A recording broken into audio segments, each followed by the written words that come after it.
ఆర్టీసీలో ఉద్యోగ నియామకాలు చేపట్టేందుకు ప్రభుత్వం ప్రణాళికలు సిద్ధం చేస్తోంది. 10 ఏళ్లలో సంస్థలో ఉద్యోగ నోటిఫికేషన్ ఇవ్వలేదు గత ప్రభుత్వం.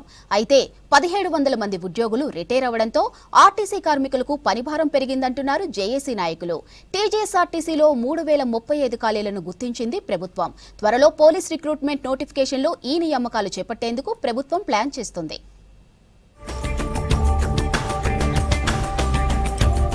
టీజీఎస్ఆర్టీసీలో 3035 ఉద్యోగాల భర్తీకి గ్రీన్ సిగ్నల్ ఇచ్చింది రాష్ట్ర ప్రభుత్వం. రాష్ట్రం ఏర్పడిన తరువాత తొలిసారి ఆర్టీసీలో ఉద్యోగ నియామకాలతో పాటు కొత్త బస్సులను కొనుగోలు చేస్తోంది. ఆర్టీసీని మరింతగా బలోపేతం చేస్తామని గతంలోనే తెలిపారు మంత్రి పొన్నం ప్రభాకర్.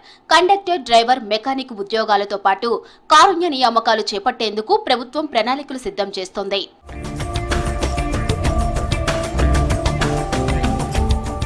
రాష్ట్రంలో కాంగ్రెస్ ప్రభుత్వం అధికారంలోకి వచ్చాక ఆర్టీసీ సంస్థను బలోపేతం చేసేందుకు, కార్మికుల మీద పనిభారాన్ని తగ్గించేందుకు ఉద్యోగ నియామకాలు చేపట్టడాన్ని ఉద్యోగ సంఘ కార్మికులు స్వాగతిస్తున్నారు. ఎస్సీ, ఎస్టీ వర్గీకరణ తరువాత ఉద్యోగ నియామకాలు చేపట్టేందుకు ప్రభుత్వం నిర్ణయం తీసుకోవడం మంచి పరిణామం అన్నారు. అయితే కాంగ్రెస్ ప్రభుత్వం అధికారంలోకి వచ్చాక 1500 మందికి కారుణ్య నియామకాలు చేపట్టింది. కారుణ్య నియామకాలు చనిపోయిన ఉద్యోగుల పిల్లలకు ఉద్యోగాలు, కుటుంబ సభ్యులకు ఉద్యోగాలు, మెడికల్ అన్ఫిట్ ఉద్యోగాలు సుమారు 1500 పైన ఈ ప్రభుత్వం వచ్చినాక మేజర్ కండక్టర్ పోస్టులు ఇవ్వడం జరిగింది. ప్రభుత్వం అనుమతించిన 3000 చిల్లర పోస్టులని నియామకాల ప్రక్రియ చేపడతాం అని చెప్పడాన్ని స్వాగతిస్తూ ఇప్పటికైనా తాత్సారం చేయకుండా త్వరితగతిన వెంటనే ఆ పోస్టు నియమించి కార్మికులపైన పనిభారాలు తగ్గించాలని మీ ద్వారా ప్రభుత్వాన్ని ఆర్టీసీ యజమాన్యాన్ని కోరుతున్నాం. ఆర్టీసీలో ఉన్నతాధికారులు ప్రతిపాదనలు పంపిన అన్ని పోస్టుల భర్తీకి ప్రభుత్వం గ్రీన్ సిగ్నల్ ఇచ్చింది. 2000 driver, 743 Shramik, 114 mechanic deputy superintendent, 84 traffic deputy superintendent, 25 depot manager, assistant traffic manager నియామకాలు చేపట్టనుంది ప్రభుత్వం.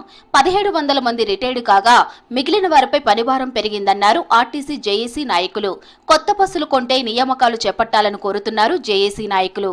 రిక్రూట్మెంట్ చేయాలని చెప్పేసి గవర్నమెంట్ ఇచ్చింది. మొన్ననే ఎండి సజ్జనార్ గారు మరి గవర్నమెంట్ మాకు ఆర్డర్ ఇచ్చేసింది సీఎం గారు అని తెలియడం జరిగింది. నిన్న పత్రికా ప్రకటనలు కూడా చెప్పడం జరిగింది. ఆ నియామకాలు చేపడితే మరి ఒక కార్మికుల మీద పని భారాలు కానీ ఇవన్నీ కూడా తగ్గుతూ ఉంటాయి. కొత్త బస్సులు కొన్నప్పుడు ఇప్పుడు రిక్రూట్మెంట్ తీసుకుంటేనే కొత్త బస్సులకు సాధ్యమవుతుంది.